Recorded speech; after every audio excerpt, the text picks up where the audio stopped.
तो सांग मैंने पुणी थे मो नुआ वीडियो को वेलकम। तो आज मु मो वीडियो देखेबी केमी मु कसर चलाऊँगी आ कसरे कौन कौन करुँची।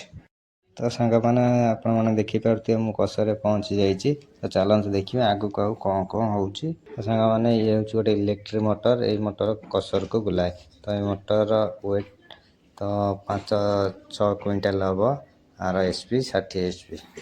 सांग मैंने ये हूँ मेसीन कटाक्टर गियर बॉक्स आ ये सब बाकी रहा आम कन्भर स्विच सब ये स्विच रे सब बेल्ट चले। सांग मैंने देखो मुझे करेन्ट चेक करी करेन्ट ठीक अच्छी कि नहीं। तो करेन्ट चेक कर सारापर कसर को स्टार्ट करवा। कसर को देखो केमी चेक हो गोटे 100 प्रकार बल्ब तार होल्डर लगे लाइन चेक करा जाउछि। तो सांग मैंने कसर स्टार्ट दिया सरी मो अवस्था देखिपे। तो देखो कसर केमती आमर चलुछि। तो सांग मैंने आपने देखिपे कसर के साउंड चलुछि। तो आपण मो वॉइस तो शुभ ना, तो आप आगे को वीडियो एंजॉय करंतु।